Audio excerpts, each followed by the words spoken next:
Dado o contexto da partida do Inter contra o Atlético Paranaense até a reta final do jogo, o empate deixou um sentimento de um pouquinho de alívio para o torcedor colorado. Mas convenhamos, e eu reluto muito contra esse discurso, e quem acompanha o canal sabe que eu não acredito, aliás, não acreditava nisso. Mas o Inter, neste momento, tá com cara, cheiro e jeito de Série B. Infelizmente, são 12 jogos sem vencer, 50 dias sem conquistar nenhuma vitória. Desses 12 jogos sem vitória, 8 pelo Campeonato Brasileiro.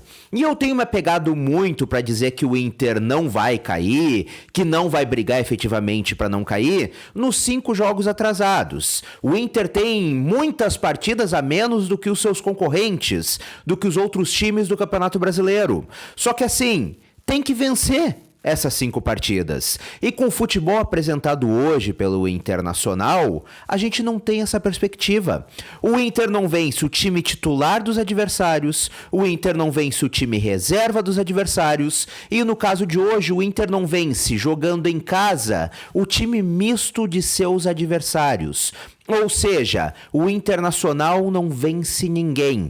E a gente nem pode dizer que é por falta de vontade, porque hoje o Inter sim mostrou vontade. Tanto é que conseguiu buscar um empate no final do jogo. O Inter buscou pressionar o Atlético Paranaense, que se recuou, que sentou no resultado e conseguiu voltar a marcar 2 gols em uma partida depois de muito tempo. Mas repito, foi somente na vontade, na raça, porque o Inter ainda é muito desorganizado em campo. E o Roger Machado, desde que chegou, segue sem vencer.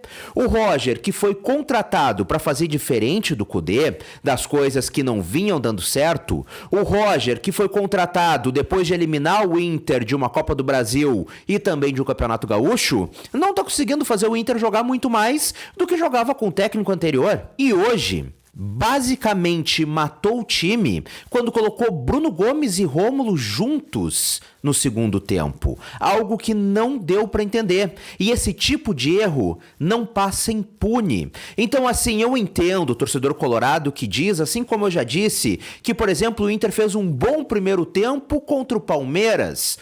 Eu concordo que hoje fez ali um primeiro tempo ok, aceitável contra o Atlético Paranaense e depois na reta final do jogo conseguiu ir para cima quando o Atlético recuou. Mas repito, isto é pouco, ainda mais com o elenco que o Internacional tem. Ou torcedor colorado, tu pode apontar erros diversos em diversos jogadores do Internacional, mas tu realmente acredita que peça por peça, jogador por jogador, o time do Inter que hoje entrou em campo é inferior ao time misto do Atlético Paranaense? É óbvio que não é. E eu tô vendo muito torcedor, por exemplo, metendo pau no Ener Valencia. E hoje, novamente, ficou claro. Ele é um atacante que tá lutando, que tá abrindo espaço, que tá buscando jogadas, mas a bola não chega com qualidade nele. A gente tá exigindo que o ataque do Internacional marque, que o Ener Valencia volte a marcar, afinal ele foi contratado por isso, só que a bola não chega com qualidade. Porque o Internacional, agora de Roger Machado, é uma bagunça técnica. Tem alguns lampejos nestes poucos jogos, nestes 5 jogos do Roger à frente do Inter, mas nada mais do que isso. E isso tá começando a me preocupar, porque antes a gente falava o quê? O Inter não tem tempo para treinar, tá jogando fora de casa, jogando em 11, 12 estádios diferentes, sempre viajando, enfim, tudo que a enchente causou. Só que o Inter tá jogando agora no Beira-Rio. Não tem mais as viagens. O Inter, graças às eliminações irresponsáveis, medíocres da Copa do Brasil e da Copa Sul-Americana, tá tendo semana cheia de treinamento. E o Internacional não melhora. Eu tô tentando me apegar nestes 5 jogos que o Inter tem em atraso. E também numa possível força do elenco colorado. Mas com o futebol apresentado hoje, infelizmente, repito, com o futebol apresentado hoje, as coisas podem mudar, mas com o futebol de hoje, Infelizmente, só um milagre salva o Internacional de uma Série B no próximo ano. E torçamos que isso não aconteça, porque se acontecer, é a cereja do bolo para coroar a gestão Barcelos como a pior da história do Internacional. Porque, como eu já falei por aqui, ao meu ver não é a pior, porque, por exemplo, nós tivemos recentemente o Vitório Pífero, que não somente rebaixou o Internacional, como a gestão dele colocou o Inter nas páginas policiais. Só que a gestão Barcelos também é cheia de fiascos. E agora estão surgindo supostos escândalos que agora têm que ser explicados. Enfim, todo mundo sabe do que eu tô falando. E torçamos que não, mas se inventa de que para uma Série B, vira a pior gestão da história. E mais, um caso a ser estudado, dado todo o investimento feito no início do ano, com jogadores de renome contratados, com um projeto, dando continuidade a um projeto que foi semifinalista da maior competição do continente no ano anterior e que nesse ano simplesmente está dando tudo errado. O grande problema do Internacional é que hoje nós vemos no campo refletido a bagunça que é a gestão atual do clube. Hoje nós vemos no campo basicamente o que acontece fora dele. Porque assim, eu não vou ser hipócrita aqui e dizer que ele errou tudo. Ao meu ver, o Barcelos soube contratar bem e soube vender ainda melhor. Vai ganhar agora 8 milhões de euros pelo Vitão por um jogador que veio por empréstimo devido a uma guerra. Ganhou agora dinheiro pelo Bustos, que já não queria mais ficar, um jogador de 28 anos de idade, ou seja, que já não é mais jogador jovem. Vendeu bem o Johnny, ainda tem uma porcentagem de um futuro negócio. Vendeu bem o Maurício, nisso não dá pra negar, sabe? Em termos de negociação, eu dou os créditos, mas é só. De resto, a gestão de Alessandro Barcelos é uma bagunça e principalmente um show de omissão e de promessas vazias. O presidente do Internacional se elegeu e se reelegeu falando em ciência de dados, em ciência esportiva, em basear as suas decisões e contratações na ciência, na prospecção, em convicções. E ontem nós vimos o Magrão concedendo entrevista para o Globo Esporte dizendo o seguinte, que ele fez muita força para que o Inter contratasse o Roger Machado. E palavras do Magrão, porque ele conhece a aldeia e sabe o caminho até a Alvorada. É esta a ciência de dados?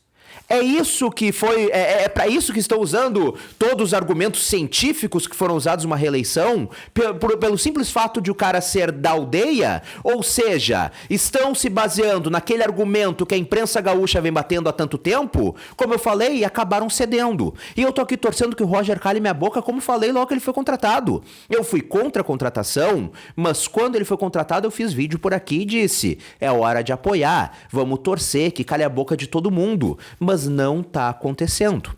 São poucos jogos, mas o cenário não é nada bom, porque o Inter tem tido a semana livre para treinar e as coisas não melhoram. A gente não vê uma evolução. E mais, nós estamos no mês de agosto e o Inter, por exemplo, não tem um lateral direito. E aí tu pode me dizer o seguinte, não, mas é que o Bustos recém saiu. Torcedor colorado, tu que me acompanha diariamente aqui no canal, eu via cantando a pedra 3 meses que o Bustos não iria ficar. O jogador já havia deixado claro para diversas fontes, inclusive para a imprensa, que não renovaria. Nesse meio tempo, o Inter já havia perdido o Gumalo. Então tinha ficado com Bustos e o Igor Gomes, que joga improvisado na lateral. E eu vinha batendo por aqui, ele não vai ficar, ele vai sair. E ao mesmo tempo o Magrão ia para os microfones e dizia o quê? Ele vai ficar, tá tudo muito bem encaminhado, o jogador quer seguir. O Barcelos, idem, falava a mesma coisa como se fosse uma surpresa o Bustos sair. Só que na realidade, todo mundo sabia que ele sairia. Quem cobre o dia a dia do Internacional sabia que sairia. E o Inter realmente não buscou uma peça no mercado para agora estar sem nenhum lateral direito de origem? Nenhum.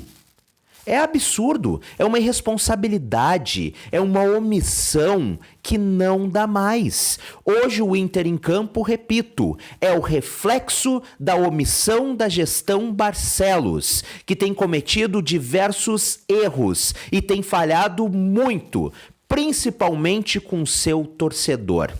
As coisas têm que mudar. O Inter precisa de uma recuperação urgente. E eu não vou aqui falar de pacto. Tem que fazer pacto, porque isso geralmente não funciona. Mas precisa melhorar. Precisa jogar futebol. São 12 jogos sem vencer. O Inter em 2016, quando foi rebaixado, passou 16 jogos sem vencer. Ou seja, o Inter deste ano, com um elenco milionário, com uma folha salarial na casa dos 16, 17 milhões de reais, está quase atingindo a mesma marca negativa do time que foi rebaixado em 2016.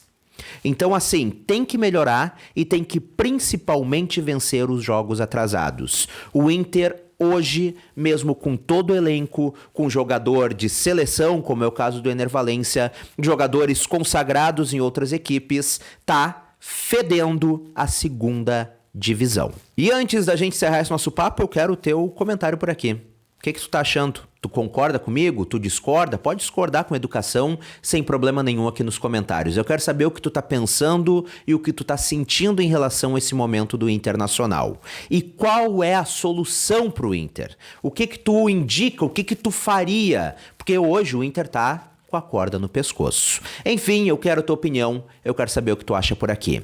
E se tu é colorado, não conheceu o canal, gostou do vídeo, clica aqui embaixo em inscrever-se e ativa as notificações no sininho. Um grande abraço, saudações coloradas, até a próxima e tchau, tchau!